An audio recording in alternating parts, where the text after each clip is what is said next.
Hello నేను miss రావు. అభిమన్యుడు పద్మం వ్యూహంలోకి దూసుకొని వెళ్ళడమే తెలుసు, మళ్ళా తిరిగి ఎలా రావాలో ఆయనకి తెలియదు. ఇది మహాభారతంలో చెప్తున్నటువంటి మాట. మరి అభిమన్యుడు దూకుడుగా ఉంటారు, వీరోచితమైనటువంటి పోరాటాలు చేస్తారు. అభిమన్యుడు ఎదుట యుద్ధానికి నించోవడం కూడా కష్టమే కౌరవులకి. కానీ అభిమన్యుడు పద్మవ్యూహంలోకి వెళ్ళిన తర్వాత అతను మళ్ళీ తిరిగి రాకుండా ఆయన్ని అక్కడే యుద్ధంలో ఓడించారు కౌరవులు, అక్కడే అంతమొందించారు. మరి ఇప్పుడు కలియుగ అభిమన్యుల్లాగా గరికపాటి నరసింహారావు గారు ప్రవచనాల్లో దూసుకుపోతున్నారు. తెలుగు సమాజంలో ఆయన అభిమన్యుడు ఏ విధంగా అయితే పద్మవ్యూహంలోకి దూసుకు వెళ్ళారో అంత వేగంగా వెళ్ళిపోయారు. ఆయనకంటూ ఒక ప్రత్యేకమైనటువంటి గుర్తింపును తీసుకొచ్చుకున్నారు. ఆయనకంటూ ఒక ప్రత్యేకమైనటువంటి శైలి కూడా ఉంది. ఆయన యువత దగ్గర నుంచి వృద్ధుల వరకు అన్ని వర్గాలు వర్ణాలు ఆకర్షించేలా ఆయన ప్రవచనాలు చెప్తూ ఉంటారు. అంతటి పేరు సంపాదించుకున్నారు ఆయన.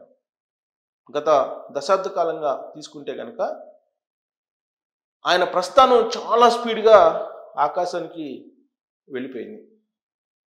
అలాంటి గరికపాటి నరసింహారావు గారు కామేశ్వరి గారి రూపంలో పద్మవ్యూహంలోకి చిక్కుకుపోయారా, పద్మవ్యూహంలో ఉండిపోయారా అని అంటే, అప్పట్లో పద్మవ్యూహంలోకి అభిమన్యుడు చిక్కుకుపోయి ఉండొచ్చు, కానీ ఈయన మాత్రం కలియుగ అభిమన్యుడు.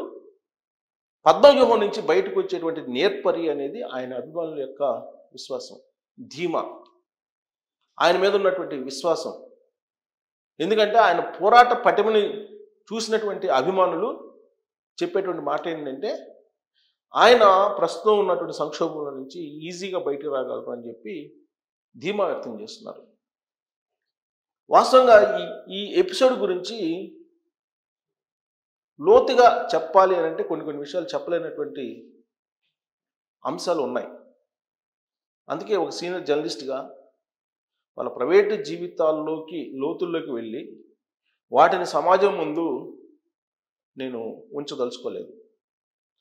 బట్ గత వారం రోజుల నుంచి రకరకాల వాళ్ళు నాకు ఫోన్ చేసి గరికపాటి గారి ప్రైవేటు జీవితం, కామేశ్వరి గారు గరికపాటి గారి మధ్య ఏం జరిగింది, మళ్ళీ వాళ్ళిద్దరూ ఎందుకు విడిపోవాల్సి వచ్చింది, ఇంత జరుగుతున్నప్పటికీ గరికపాటి గారు ఎందుకు మౌనంగా ఉన్నారు, వీటన్నిటి మీద గరికపాటి గారితోటి ప్రయాణమైనటువంటి వాళ్ళు, అంటే సాహితీ లోకంలో ప్రయాణించినటువంటి వాళ్ళు, అలాగే గరికపాటి గారి గురించి బాగా తెలిసినటువంటి వాళ్ళు, కామేశ్వరి గారి గురించి బాగా తెలిసినటువంటి వాళ్ళు నాతోటి చాలా విషయాలు పంచుకున్నారు. అవి విన్న తర్వాత జీవితంలో ఇలాంటి ఘట్టాలు కూడా ఉంటాయా అనిపించింది నాకు. కొన్ని ఇష్టం లేకపోయినప్పటికీ అనివార్యంగా చేయాల్సి వస్తుంది. పైగా గరికపాటి గారు గ్రంథాలని, పురాణాలని, వేదాలని ఆయన అధ్యయనం చేస్తూ ఉంటారు, పరిశోధిస్తూ ఉంటారు. నిత్య విద్యార్థి ఆయన. అందుకే ఆయన వీలున్నంత జ్ఞానాన్ని సముపార్జించాలి అనేటువంటి ఆలోచనతో ఉంటారు. ఒక టైం టేబుల్ పెట్టుకొని ఇప్పటికి కూడా చదువుతూ జ్ఞానాన్ని ఆయన సముపార్జన చేస్తూ ఉంటారనేది ఆయన గురించి చెప్పేటువంటి మాట. అలాంటి జ్ఞానం ఉన్నటువంటి ప్రవచనకర్త తల్లి మాట జవదాటలేదు. తల్లి మాట జవదాటని కారణంగానే కొన్ని చేయాల్సి వచ్చింది. ఆ చేయాల్సి వచ్చినటువంటి వాటిల్లో కామేశ్వరి గారితో పెళ్లి కానీ, ఆ తర్వాత విడిపోయి మళ్ళా శారద గారిగా పెళ్లి చేసుకోవడం కానీ ముడిపడి ఉన్నాయి అని చెప్పి తెలుస్తుంది. రకరకాల వాళ్ళ వ్యక్తం చేస్తున్నటువంటి అభిప్రాయాలు, వాళ్ళు నాకు ఇచ్చినటువంటి సమాచారం, వాళ్ళు నాకు షేర్ చేసినటువంటి అభిప్రాయం ప్రకారమే కొంచెం కట్టే కొట్టే తెచ్చా అన్నట్టు నేను చెప్తున్నాను. మీరు దాన్ని ఆలోచించుకోవచ్చు. దాన్ని మీరు మీ కోణంలో మీరు అంచనా వేసుకోవచ్చు. సో ఏ విధంగా అయితే దశరథుడి మాట శ్రీరాముడు జవదాటలేదు, అలాగే పెద్దల మాట జవదాటలేకపోయారు గరికపాటి గారు అనేది నాకు రకరకాల సోర్స్ నుంచి వస్తున్నటువంటి ఇన్ఫర్మేషన్. దాంట్లో భాగంగా ఈ మొత్తం ఎపిసోడ్ నడిచింది. అయితే ఎంతటి పెద్దలకైనా సరే, ఎంతటి మహోన్నతులకైనా సరే, మహర్షులకైనా సరే విధి అనేది ఖచ్చితంగా నడిపిస్తూ ఉంటుంది. ఆ విధికి ఎవరైనా తల వంచాల్సిందే. విధి ఆడిన నాటకంలో ఖచ్చితంగా పాత్రధారులు కావాల్సిందే. అది బ్రహ్మర్షి విశ్వామిత్ర దగ్గర నుంచి నేటి గరికపాటి నరసింహారావు గారి వరకు కూడా మనం అన్వయించుకోవచ్చు ఆ విధి రాతని. కాబట్టి దాంట్లో భాగంగా ఇవన్నీ జరిగినట్టు నాకు రకరకాల వాళ్ళు, అటు కామేశ్వరి గారి గురించి బాగా తెలిసినటువంటి వాళ్ళు, ఇటు గరికపాటి గారి గురించి బాగా తెలిసినటువంటి వాళ్ళు నాకు చెప్పినటువంటి ఇన్ఫర్మేషన్నే మీకు షేర్ చేస్తున్నాను. అయితే ఇక్కడ కొన్ని చెప్పుకోలేనటువంటి చీకటి కోణాలు చాలా ఉన్నాయి. వాటిని నేను మీ ముందు ఉంచదలుచుకోలేదు. కొన్ని మాత్రం మీకు హింట్ ఇస్తున్నాను.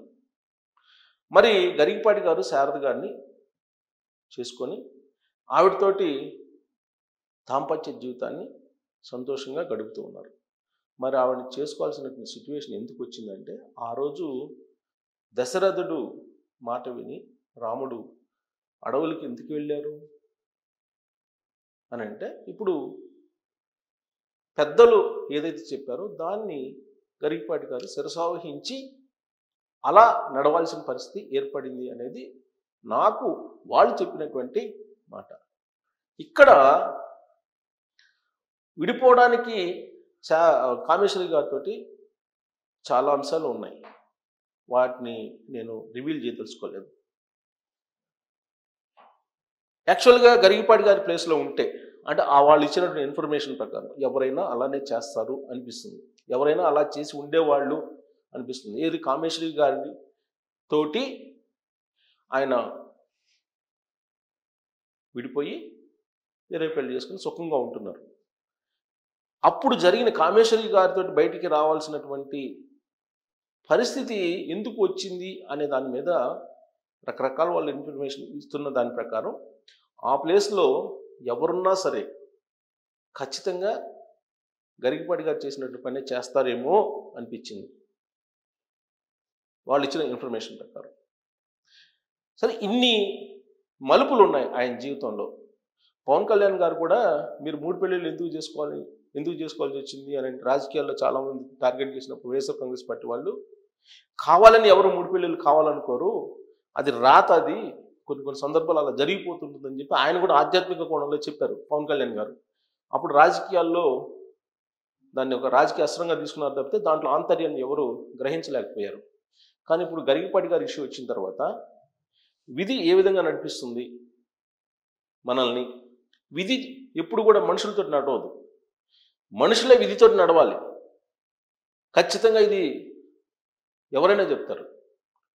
అలానే జరిగింది గరికపాటి గారి ఎపిసోడ్. అయితే ఇప్పుడు ఇవన్నీ రివీల్ చేస్తే కనుక ప్రజల్లో గరికపాటి గారు ఖచ్చితంగా ఒక కలియుగ అభిమన్యుడిలాగా ఉంటారు. కానీ ఆయన బయటకు వచ్చి రివీల్ చేసుకునేటువంటి, లేదంటే అసలు నిజాలు చెప్పేటువంటి పరిస్థితులు ఆయన లేరు. అసలు నిజాలు చెప్పి పెద్దలను, శ్రేయోభిలాషులను, స్నేహితులను సమాజంలో విలన్లుగా ఆయన చూపించలేరు. బహుశా అందుకే ఆయన మౌనంగా ఉండిపోయారనుకుంటున్నాను నేను. సో ఇప్పుడు మరి ఇలాంటి సిచ్యువేషన్లో పద్మవ్యూహంలో ఇరుక్కుపోయారు. మరి దీని నుంచి బయటకు రాగలరంటే ఆయనకున్నటువంటి జ్ఞానంతో, ఆయనకున్నటువంటి ఇమేజ్ తోటి ఖచ్చితంగా ఆయన బయటికి రావడానికి అడుగులు వేస్తున్నారు అని చెప్పి అనిపిస్తుంది. అందుకే కలియుగ అభిమన్యు అని చెప్పి టైటిల్ పెట్టడం జరిగింది. సో ఆయన ఏ విధంగా బయట రావాలనుకుంటున్నారు? ప్రపంచ తెలుగు మహాసభల్లో ఆయన పార్టిసిపేట్ చేశారు. ఆయన యథాతథంగా పూర్వం ఏ విధంగా అయితే ప్రవచనాలు చెప్పారో, ప్రసంగాలు ఇచ్చారో, సేమ్ అదే తరహాలో ఆ వాడి వేడి కొంటెతనం అదే అలాగే వ్యంగ్యం ఇవన్నీ ఏమీ తగ్గకుండా ఆ ప్రసంగం ఉంది. అయితే ఆ ప్రసంగం స్టార్ట్ చేసేటప్పుడు మీరు అబ్జర్వ్ చేస్తే ఆయన ఫేస్లో కనిపించినటువంటి హావభావాలు ఆయన కొంత కొంత డిస్టర్బ్ అయ్యారనిపిస్తుంది. బట్ దాన్ని ఇమీడియట్గా అధిగమించగలిగారు. ఎలా అధిగమించగలిగారు అని అంటే మాతృ అని అన్నారు, అంతే. మాతృదేవోభవ అని చెప్పి స్టార్ట్ చేశారు. అదంతా పెద్దల మీద ఒక చిన్న ఒక ప్రమాణం చేసేసుకొని ఆ తర్వాత ఆయన తన ప్రసంగంలోకి వెళ్ళిపోయారు యథాతథంగా. అది చూసిన తర్వాత చాలామంది ఆయన గురించి తెలిసినటువంటి వాళ్ళు, ఆయన అభిమానులు ఖచ్చితంగా ఆయన ఇప్పుడున్నటువంటి పద్మవ్యూహంలో ఇరుక్కున్నటువంటి గరికపాటి గారు బయటికి రాగలరు అనే ఒక ధీమాన్ని వ్యక్తం చేస్తున్నారు. ఎలాంటి పద్మవ్యూహంలో ఇరుక్కుపోయారు ఆయన? జరిగినటువంటి పరిస్థితులు చెప్పలేరు, చెప్పేటువంటి సిచ్యువేషన్ లేదు, మౌనంగా తలవంచాల్సిందే విధికి. ఇంకొక వైపేమో హైందవ వ్యతిరేకులు, హిందూ వ్యతిరేకులు ఆయన మీద తెలియకుండా దాడి చేస్తున్నారు. మరోవైపేమో బీజేపీ, తెలుగుదేశం పార్టీ, జనసేనకు సపోర్ట్ చేస్తున్నారు కాబట్టి గరికపాటి గారు అంత చూడాలని చెప్పేసి ఈ పార్టీలకు వ్యతిరేకమైనటువంటి వైఎస్ఆర్ కాంగ్రెస్ పార్టీ లేదా బీఆర్ఎస్ పార్టీ ఇవన్నీ పరోక్షంగా ఆయనకు వ్యతిరేకంగా పనిచేస్తున్నాయి సోషల్ మీడియా వేదికగా. ఇక ఆయన సొంత సామాజిక వర్గంలో ఉండేటువంటి వాళ్ళు ఈయన ఎదుగుదలని చూసి ఈర్ష్యపడేటువంటి వాళ్ళు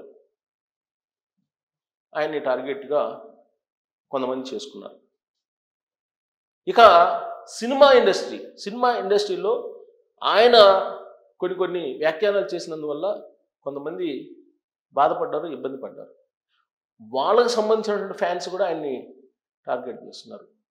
ఇలాంటి సిచ్యువేషన్లో దొరికినటువంటి అంశం కామేశ్వరి గారి ఎపిసోడ్ ఈ మొత్తం టీమ్స్కి.